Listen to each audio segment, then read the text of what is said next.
is up, nerds and geeks? Welcome to episode number 19 of Nerd Informants. I'm Josh Grisham. I'm Tim Church. Side by side, we are informing nerds. We're going into the upside down.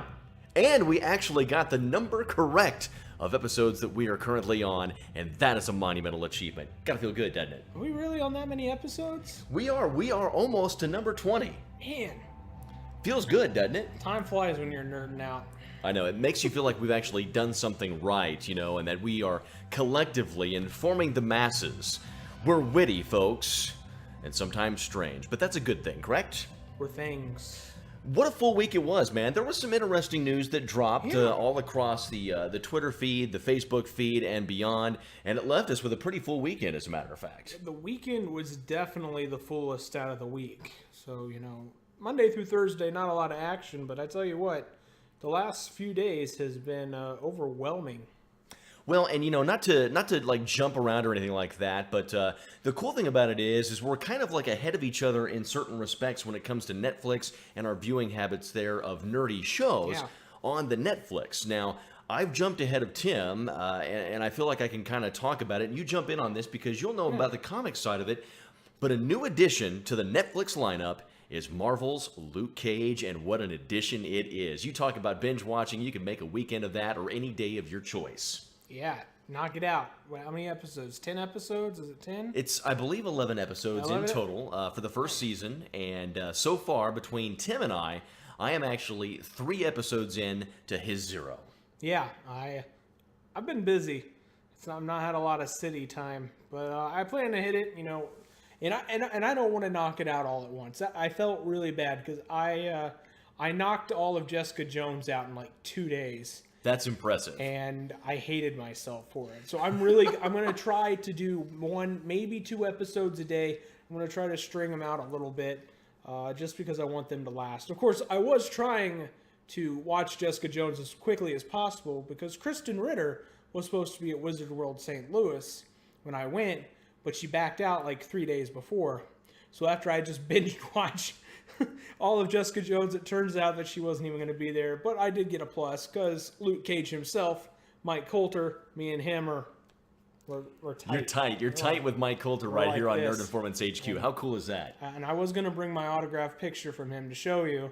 And I've showed this on my Facebook page. But and I'll probably post that on Monday just so people can see. But he actually wrote, you know, XOXOXO. So hugs and kisses from Luke Cage himself to Tim Church. Means a lot to me, Mike. He's a professional nerd, ladies and gentlemen. As a matter of fact, you can follow Tim's adventures on Instagram. His handle is I'm a professional nerd. It's that easy. But Mike Coulter, I got to tell you, folks, 3 episodes in to Luke Cage. One thing I'm going to tell you, if you're a new viewer of Luke Cage on Netflix, don't go in expecting balls to the wall action right away. It does have a bit of a slow build. You really have to get to know Luke Cage, his setting, Pop's Barbershop. You really have to understand what his motivations are before everything really starts picking up pace. Because really, we didn't get like really upright in-your-face Luke Cage action until episode 3 that I'm currently on right now. Matter of fact, Tim kind of spoiled himself a little bit. He jumped in the middle of season 3 and he got to see that standout scene. But I will tell you, great performances all the way around, but understand that it is a slow burn. Temper your expectations a little bit and go into it knowing that, and you're going to have a really good viewing experience. But I think it's something special. Luke Cage and Marvel off to a great start on Netflix. Now let me ask you this. I've had a lot of people ask me this already because they assumed that I binge watched the entire thing the second it dropped. Yep. But what's the difference? What's the timeline between Jessica Jones, Luke Cage? Like, where does this fall? Where does this fall exactly? Timeline-wise, I mean, you're probably going to know a little bit more about Jessica Jones than I am. I really couldn't tell you. I mean, other than, I mean, it's like current timeline. It's not like in the past or anything like that. Okay. It is a current timeline. Okay. All right. So, like, where is Jessica Jones set? Let me ask you that. I mean, yeah, well, Jessica Jones is in the present, of course. Yeah, so there could be like a crossover setup of some kind where the two parties could meet.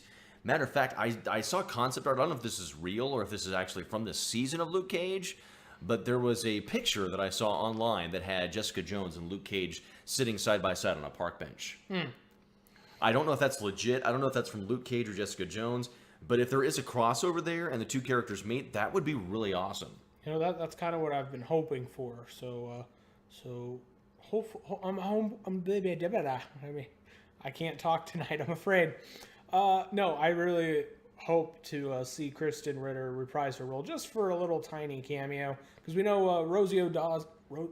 Rosie O'Donnell? Rosie O'Donnell. Or are you talking about Rosario Dawson? Thank you. Yes, Miss Dawson is, of course, made her way around the entire spectrum of these Netflix shows, luckily. So This is true. we've seen her in Daredevil, seen her in Jessica Jones, and now, of course, she's in all the promo photos for Luke Cage. So, and I'm excited to see if any part she gets to play an Iron Fist. So, it's going to be good. They are establishing their universe on TV so well right now. I don't think they're going to be able to do anything wrong right now. They're off to a great start. Big news, actually, if you've been following us over the Facebook feed tonight, as a matter of fact, before this episode airs, you're already going to know this, but big news that caught Tim unawares is the first teaser for Pirates of the Caribbean Dead Men Tale No Tales is hitting with Fear the Walking Dead on AMC. So if you're watching Fear the Walking Dead tonight or you catch it later on, just know you're going to get a first tease of the next Pirates of the Caribbean movie. that's exciting because, we've been kind of in limbo for a while, it seems. People have been wondering, is this happening? Is it not happening? Who's coming back? Who's not? I mean, is Jack Sparrow going to be the lead? Are we going to get to see some Will Turner or not? Where in the, the timeline of the other movies is going to take place? So, but now it's kind of, we're here. We've reached this point. Johnny Depp is, becoming Copton again. Let me just pull a White Goodman, aka Dodgeball, on Tim Church right now. Let me hit you with some knowledge. In this movie, Will Turner is back. Orlando Bloom is in the movie. Captain Barbossa, Jeffrey Rush, is also in the movie. But then you add in Javier Bardem as Captain Salazar, the main villain up against Jack Sparrow, and I think you got yourself a winner. Yeah. You like the fact that Javier Bardem is in this. Oh, yeah. Of course, I'm just happy that Mr. Rush is back in him. I love him as an actor. I love him as a person, and he's a fantastic Captain Barbossa.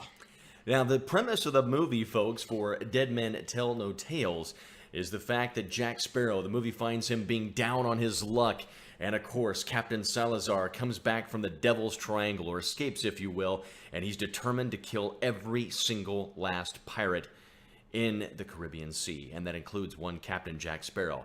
And to gain control, at an upper edge, if you will, Captain Jack Sparrow has to seek out the Trident of Poseidon, and apparently this trident grants the possessor control over the entire seas. Yeah. Well, that's fun.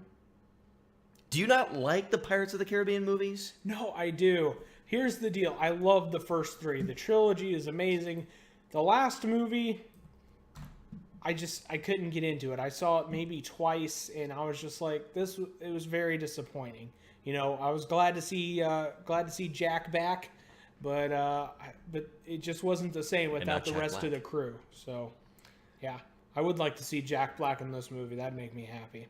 That would be very cool. I could see him as a pirate. Now, Tim actually did some quick studying up on this, and more breaking news that we caught on our Facebook page that you can go check out for yourself right now. It's a little ways off. Well, more than a little, probably more of a long ways off. But War for the Planet of the Apes has got an official synopsis.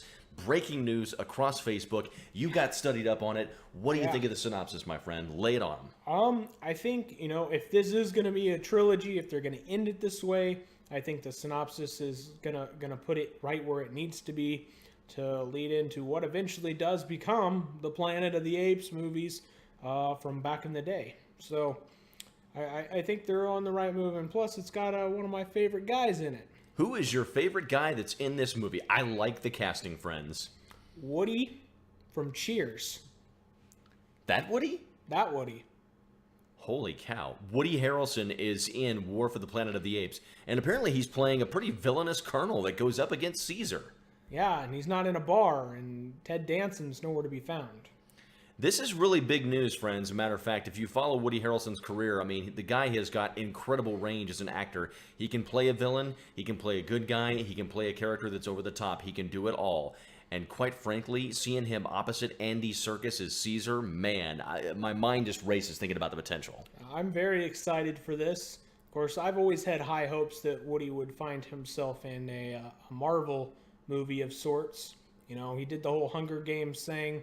He knows what it's like to be part of a major franchise movement. Yes, he does. And he proved himself in that character, I think, better than pretty much anyone else other than Jennifer Lawrence did. But I think that I think he's got the chops for this part. I really have enjoyed the other two Planet of the Apes movies thus far, so I really hope that they, if this is the final movie, if they're, you know, completing this as a trilogy, I'm kind of hoping that they end it the right way, because Planet of the Apes in my childhood go together like spaghetti and peanut butter.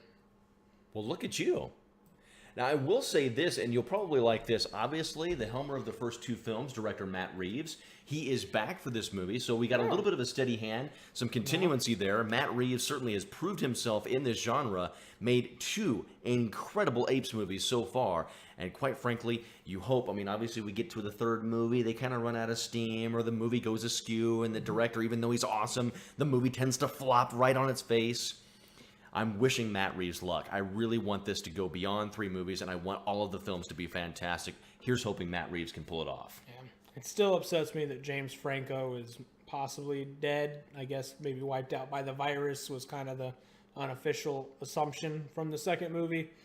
But it still pains me that he's gone, because James Franco, that's literally one of my favorite movies with him in it. So rest in peace, James. James Franco. Dead in the movies, alive in real life, friends. We just want to make sure we clarify that. That's good to know. October 13th is a huge day, not only right here in the Tri-Lakes region and Ozark Mountain Country for Nerd Informants, but it is a big day for gamers all across the world as VR finally hits the mainstream. That is virtual reality, friends. The gaming landscape is going to be forever altered as a new genre makes its way to homes, and especially right here at Nerd Informants HQ. I'm stoked to bring this technology here to the HQ. We're going to test it out. We're going to do unboxings. We're going to get stuck in virtual reality, and of course, we're going to report back to you, and we might even see Tim crap his pants. More than once. That's going to be the fun part, as a matter of fact. I'm looking forward to buying stock in diapers here at Nerd Informants HQ. But what we are talking about is PlayStation VR. It's a big deal, as a matter of fact. It's going to be a sleek set. Tim, you can tell he's really, really excited about that. Either that or he's oblivious to it all. But the technology, it's going to be a lot of fun. And rest assured, we will be bringing that home. Look for the launch on October 13th. The hunt will be documented as well. So yours truly is going to be going out around Branson, Missouri. And of course, if Tim is with me, we will shoot our adventures wherever we end up, whatever line we're in, to see if we can bring one of these consoles home to Nerd Informants HQ. So the 13th is going to be fun. You'll get a little bit of a live aspect there. We'll mix in our adventures in the next episode of Nerd Informants. I think it'll be a nice capper for episode 20 to document our adventures with virtual reality. And it's going to be pretty thorough. I'm excited to wear a diaper. Exactly. I just hope that you're going to wear a t-shirt tucked into that diaper, friends. Let's just put it that way. But that is coming out. Look for PlayStation VR to drop on October 13th. Hopefully you have some good luck. I will tell you that if you don't have a PlayStation VR pre-ordered, you're going to want to find a line to stand in to ensure you get one before the holidays. Otherwise, you may not find one for a while. It is this year's hot toy, hot item, hot technology, hot, hot, hot. It is PlayStation VR. Now, buddy, also, too, additional new technology has come to Nerd Informants HQ that Really? I'm very, very excited about, and he's had a chance to take a look at himself, but it is 4K ultra high definition. It has come home to Nerd Informants HQ. You've seen a little bit of the technology. People obviously can't see the TV very well behind us, but It's right there. yes, it is 4K right here at Nerd Informants HQ. What do you think of the clarity? I mean, you got a chance to watch a little bit of Luke Cage on it, and of course Stranger Things, which you've already binge-watched the entire season. What do you think of the picture? It's pretty fantastic, Josh. I mean, seriously, like the blacks are blacker, the whites are whiter, the oranges are orangier, the yellows are yellowier, the blues are blueberries, and the rest tastes like snozberries. He knows exactly what he's talking about. But friends, we did go out. We brought some of the latest movies home. As a matter of fact, I've been demoing them all weekend long to kind of report back to you. If you've been on the fence or you've been looking at buying a 4K panel, 4K movies. What is the quality? What is the difference? Am I going to see anything different from a regular Blu-ray or a regular DVD to 4K? Folks, let me just tell you, after observing these films over the weekend and really getting the technology set up, everything calibrated and tested, the panel that we have here at Nerd Informants HQ is 4K high dynamic range, so that's where the colors will pop. And Tim, as you said and described so perfectly, the whites are white and the blacks are true black. So one of the ones that we brought home was Leonardo DiCaprio in The Revenant in 4K Ultra HD. And folks, I got to tell you, if you want one demo disc right here at Nerd Informants HQ, or to bring home to the house, it is The Revenant with Leonardo DiCaprio, shot natively in 4K from director Alejandro Iñárritu. This particular movie will be one to show off at home. I will tell you, this movie, every time I watch it, I mean, I've never seen anything look better than The Revenant in 4K. It's absolutely awesome. Mind-blowing picture. It's like you're inside the dead horse with Leo. Yes, that is... the smell is there. The reds pop. I mean, everything. You get the smell. As a matter of fact, you can buy those online, as a matter of fact. The dead deer, a horse carcass sleeping bag for the kids. You can actually buy that, and I highly recommend you get it. We also brought home Blake Lively in The Shallows. Yes, in 4K Ultra HD. Let me tell you that the real star of this particular movie, the depths of blue and green in the ocean that she surfs in before she gets attacked by the shark and it ruins her weekend, absolutely the most colorful picture I've ever seen in 4K Ultra HD. And also, too, the blood. This particular movie, when she gets attacked, there's a scene where she actually tries to stitch up her own leg after she's bitten by the shark, and the blood is just so red and it just pops off the screen. Literally, I was wincing watching it. That's how clear the picture is. And boy, does she look great. 2 children. And they shot that between the 2 children. Yeah. No, that's insane. She looks really, really good in the movie. Blake Lively in 4K. What a visual feast for the guys. Let's just put it that way. Also brought home... Her husband, Ryan Reynolds, the man in the mask. Do you think Ryan Reynolds actually got that far in his superior acting ability alone? I mean, come on. Hello, Mr. Poole. Deadpool, yes, with Ryan Reynolds in 4K Ultra HD. Yes, that right there. Really, really cool movie. And the best part about it is all of the depth, all of the color. Deadpool's suit, which is a vibrant red, is even brighter in this movie. And it sticks out. It just really, really looks amazing. Why the red mask, Mr. Poole? Ah, well, it's so bad guys can't see me bleed. And it's Christmas, Dopender, and I'm after somebody on my naughty list. Yeah, I mean, it's a great movie. I highly recommend you get it. And, of course, a movie that I had not seen before, Sicario, starring Emily Blunt, Josh Brolin, and, of course, Benicio del Toro, the collector himself, right there at the top of the screen. Sicario, also reference material, shot at 3.4K, if you will. Not all the way 4K, but just enough. This movie is also a reference disc for your collection, featuring the best sound you'll ever hear, and of course, crystal clear picture that will make you feel like you're right there in Juarez with the strike team. So Thanos, the collector, and John Krasinski's wife all go to Mexico. Exactly. They go to Mexico, and bad things happen. Benicio del Toro being one of them. I'm not going to go into detail there. Spoiler alert if you have not seen Sicario. But there it is. 4K is at Nerd Informants HQ. It is the best possible picture and sound that you can get at home. So really, it's like bringing the IMAX back home here to Nerd Informants HQ. What a treat it is for the nerds. And there's popcorn on the floor and gum on the bottom of your shoe. So it's full picture, full package. Yeah. Everything you want. Folks, it's the real deal. As a matter of fact, I've got to tell you that Tim's been picking the gum out of his crack since he got here tonight. So there you go. And he's completely laughing about that. I had to say it. He knew I had to go there. And but just anyway, to add to the experience, I stand behind Josh and I talk on my cell phone. So yeah, it's really like you're in a movie theater. I haven't reached out to slap him yet, folks, but there you go. There's our review of 4K. One thing to tell you is obviously to get the full experience, you will want to have a 4K enabled television that's capable of high dynamic range. You need to make sure you have the proper HDMI cable so that you get the most out of your picture. You don't have any artifacting, ghosting, any of that. You want to make sure you have all the proper cables. And, of course, make sure that you have a Samsung K8500 Blu-ray player that is capable of Ultra HD, and you'll be ready for your experience at home. And you'll have a system that is better than the IMAX to a certain extent.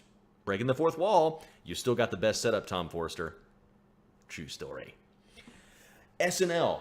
I don't know if you saw the Saturday Night Live episode with Margot Robbie, but I haven't yet. That's on my to-do list. Let me just tell Mr. Church this way. They opened it up with a mock debate. Of course, the mockers were Alec Baldwin, starring as Donald Trump, and McKinnon as Hillary Clinton. Our lovely McKinnon from Ghostbusters. She's such a talented actress, and I will tell you, they had the highest opening since 2008. And the reason being was, I mean, obviously stellar actor and actress to open up the show, but they were lampooning Hillary Clinton and Donald Trump, and that equals ratings. Mm-hmm. And not to mention Kate McKinnon, she just won, what are those things called? An Emmy? Oh, yeah, one of those awards. So yeah, she got an Emmy. So, yeah, I mean, SNL has an Emmy award-winning actress, plus she's beautiful. So, yes, what more she can you want? is. So what do you think about them opening up their show and lampooning the current politicians that are up for president of the United States of America? Smart move? Oh, of course. Here's the deal. SNL, they poke fun at their politicians, but at the end of the day, they're still really good friends with them. That's what's amazing. I mean, Donald Trump's been on the show. Hillary's been on the show. Of course, you know, our last presidential election, everybody made fun of everybody, including, you know, Obama, Michelle. They've all made appearances on the show. Yes, they have. It's just the genre of SNL attracts big names. And so it wouldn't have been a season opening, especially after the debate that just happened. I don't think it would have been SNL without it. But apparently things got a little sexy. That's the word that I've seen online all day, is that Miss Robbie brought her sexy to SNL. So...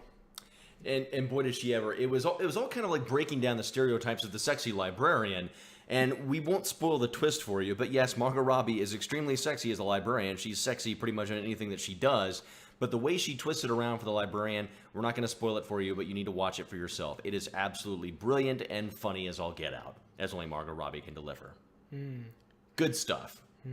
Good stuff. Now, speaking of politics, I've got to show you something. And matter of fact, this will be a Nerd Informants Reacts. Okay. And I'm just this has to happen. This has to happen for Tim and I. Now, as you know, intermittently we do reaction videos here on Nerd Informants, and episode 19 is no different.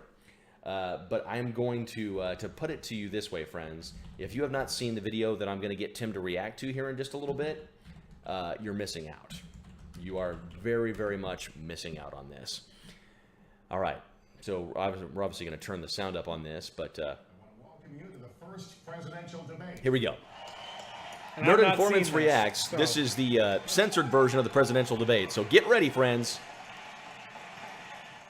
We'll explore 3 topic areas tonight. It's a reaction video. Prosperity, America's direction, and Hillary Clinton.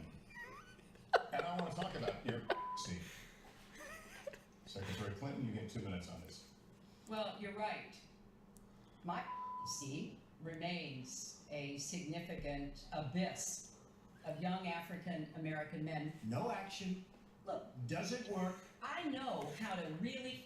And Hillary, I just ask you this. You've been for 30 years. Actually, I have quite a bit. Yeah, for 30 And years. I have, well, not quite that long.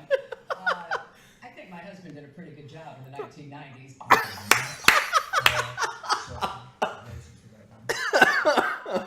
Dishwashers, painters, architects, glass installers, marble installers, drapery installers, like my dad was. I do want to bring up the fact that you were the one that brought up the word about young black youth.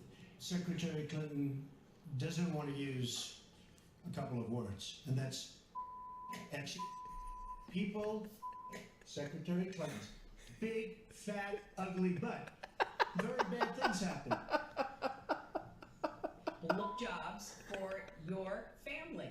And it would be beautiful. For vets, for troops, kids, slobs, and dogs. And I think the federal government could be in a position where we would offer and provide that. Okay. Wait.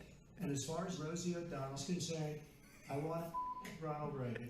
My thanks to Hillary Clinton and to Donald Trump. Good night, everyone.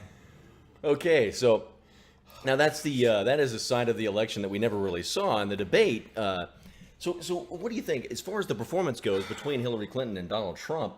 If you had to pick a winner based off of that alone, who would you go with here for election 2016?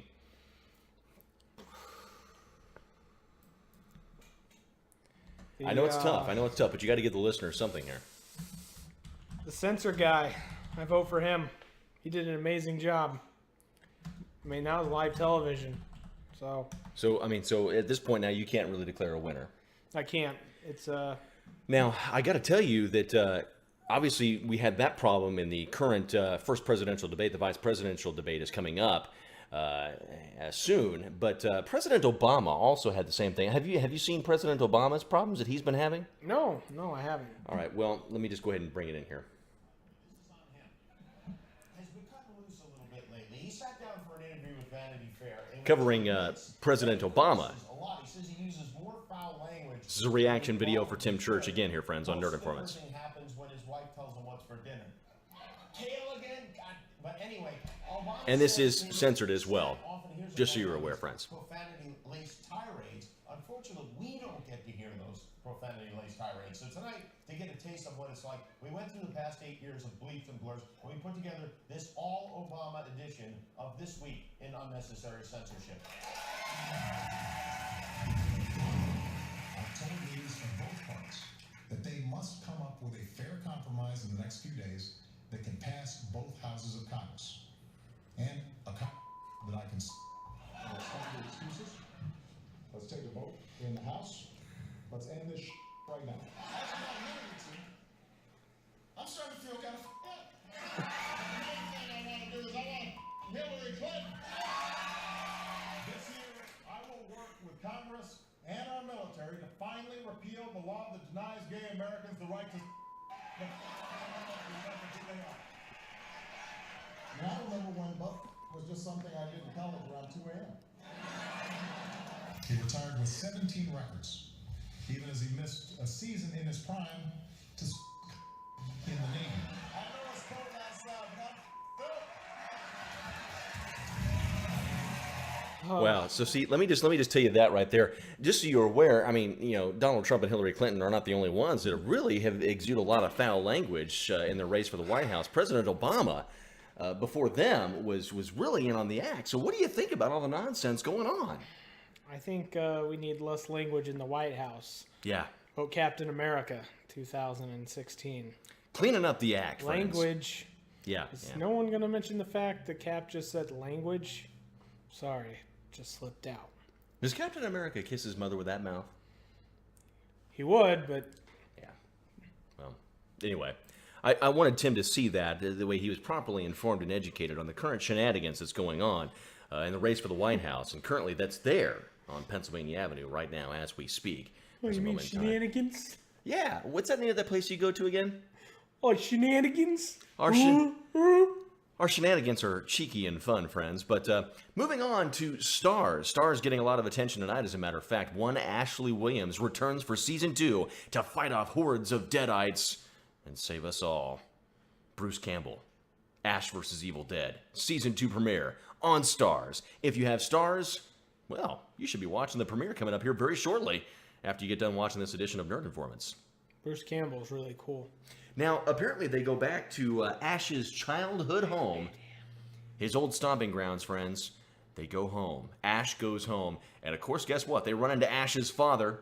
Lucy Lawless plays heavily in the Season 2 premiere episode. And of course, he's Hefe. Have you seen Season 1? No, I haven't. It's a good thing here at Nerd Informants HQ that I actually recorded the entire first season of Ash vs. Evil Dead so I can get Mr. Old Timothy here caught up. But again, for Starz, friends, let me tell you, the season premiere is tonight, and that is on Starz. So if you have that, get a hold of your cable provider right now and make sure that you've got that so you can watch it. The further adventures of Ashley Williams fighting off the Deadite hordes. Tim, you need to speculate away on this one, my friend. You really do. I don't want to. Season 7. I don't want to. of The Walking Dead is going to be out soon. We just have a few weeks left to wait before it premieres. It is October 23rd on AMC. And friends, it is all about Negan in Season 7. It's his world, and the rest of the cast is simply living in it. But there is new speculation that Negan is going to open up the episode, and he's not going to take one main character down. He's going to take two main characters down. Who do you think it is? I've already read the synopsis. I have an idea of who it is, and I'm going to reveal the names. I'm going to let people process it and try to come to grips with what I say here in just a little bit. But speculate away. Two characters. Who's he taking out? He's going to kill Abraham first, and then he's going to kill Glenn. Well, friends, I really don't need to say anything because Tim is right there on the money with me. According to reveals off the interwebs, and this is spoiler alert, you might want to turn the episode off right now, but according to the synopsises, on the season premiere of Season 7 of The Walking Dead, Negan does kill Abraham and Glenn. Now, this is a rough synopsis. It's out there on the interwebs, so anything can happen, but sources are credible. It could be Abraham and Glenn that bite it in the very first episode. Here's the thing. They are being super secretive. They film scenes. Multiple deaths, right? Multiple deaths. So even the cast and the crew, they don't know who's dying. They don't know who actually dies. Okay? They filmed multiple scenes of characters interacting with each other afterwards. So this is very intense. They're doing everything they can to keep this secret. And it's kind of destroying us fans' lives, to be perfectly honest with you, but no, it's very intense, the secret process, but they have released random tidbits of information, but a lot of that's come out to be false, and them just trying to lead us on. So this whole 2-death thing could be just another ploy to trick us, to make us not exactly see what's coming. So this upcoming season of The Walking Dead is bound to be pretty intense. There's going to be a tiger. Yes, Ezekiel and the kingdom. You gotta love that. A tiger. Big tiger. Where the crap Which means did to you get a me, tiger? when I see Ezekiel with the tiger in the trailers, I'm thinking, Negan isn't the badass of Season 7. It's Ezekiel. Yeah, they're doing, it's kind of weird that they're bringing both of them in for the same season. I really thought that we were going to get a full season of nothing but Negan. Yeah. But then, of course, you also forget the new addition of Jesus. Jesus was brought in, and he hasn't really been seen in a lot of the promotional campaigns so far for Season 7. Is there something behind that, or are they preparing us for some big surprises there with Jesus? We'll see. It's been very depressing. My entire summer has been very depressed because I don't know what to do with myself because of the way they ended last season. So many people were upset. Did I know that that's what they were going to do? Yeah, I had a general idea because I think like they do. What would I do? He does. He thinks exactly like him. But it doesn't mean that I'm happy with it. Not at all. He doesn't have to be happy with it. But speculate away. Who you think is going to bite it in the season opener of Season 7 of The Walking Dead? Is it Abraham and Glenn, or is it going to be somebody completely different? Or are they going to go one off and kill Rick right there in the opening episode? Anything can happen. As a matter of fact, we saw it confirmed today as well. This is also breaking news. Kirkman has said that the ending of the TV series and the comics will not be the same. So whatever happens in the comics, you will not see it happen on the TV screen. So that right there is awesome. That pretty much defines it and says, all right, well, characters that die in the comics may not necessarily die in the TV show and vice versa. So there you go. No preliminaries, cut and dry. It's going to be different whether we like it or not. In Kirkman, we trust. Buddy and gaming, we're going to recap it really fast for everybody out there right now. This month, your wallet is going to get a little bit on the light side. You think it's bad now, just wait until November. A lot of titles are dropping in between now and Christmas time. This month sees the release first of Mafia 3. That comes home on October the 7th. You'll be able to find it on all your major platforms, Xbox One, PlayStation 4, and also for the PC. Nerd Informants HQ, we do expect to have that title in-house on the PC, so Tim and I will be able to get our Mafia 3 on, and we'll see just how cool Tim is at open world games. And one game I guarantee you this guy over here is not going to be playing will be a game that comes out on October 21st. It is a first-person shooter galore. Battlefield 1 goes to World War I, and it comes home to Nerd Informants HQ and your favorite gaming platforms. But I'm good at first-person shooter. It's everything else I suck at. You actually were not bad at Star Wars Battlefront. I got to give you props. If you give me a sniper rifle and a high point, I'm your man. But past that, I suck. He can do just about darn near anything, friends. Trust me, the man knows. The man knows. Or if you put me in a car, like a NASCAR, I can go circles. A movie that Tim did not like very much in the theaters, but is coming out on home video this coming Tuesday on Blu-ray, DVD, and 4K Ultra HD. It is X-Men Apocalypse. Are you looking forward to that home video release, Tim Church? I am, for two reasons. One, I'm really looking forward to owning the Quicksilver scene, to have it in my own home to play over and over again. But number two, as I'm excited to see the deleted scenes. I felt that the entire X-Men Apocalypse movie was missing several key scenes.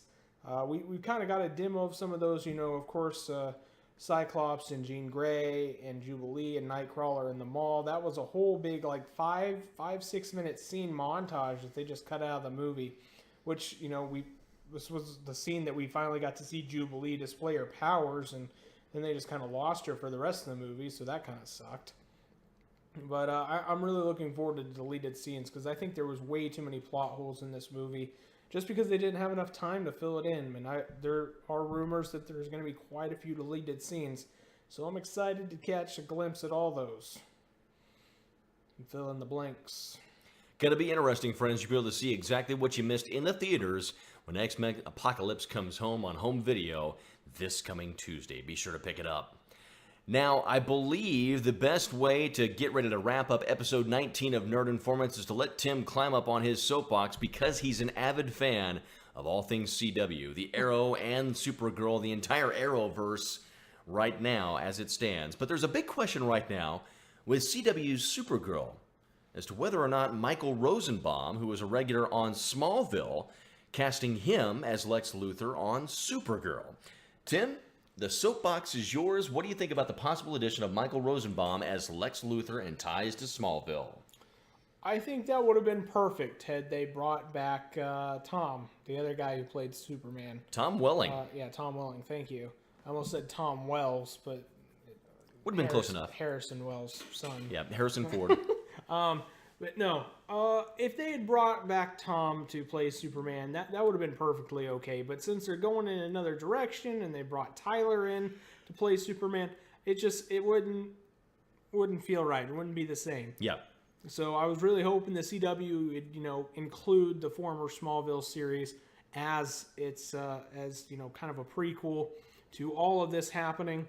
And, we'd see a little bit more aged, more superior Superman. But they're taking it another direction. And Tyler, he doesn't look very much older playing Superman than the chick playing Kara does. So, well, and if you ask me, I've always been kind of the one that believes that Tyler Hoechlin, to me, he doesn't really look like Superman to me.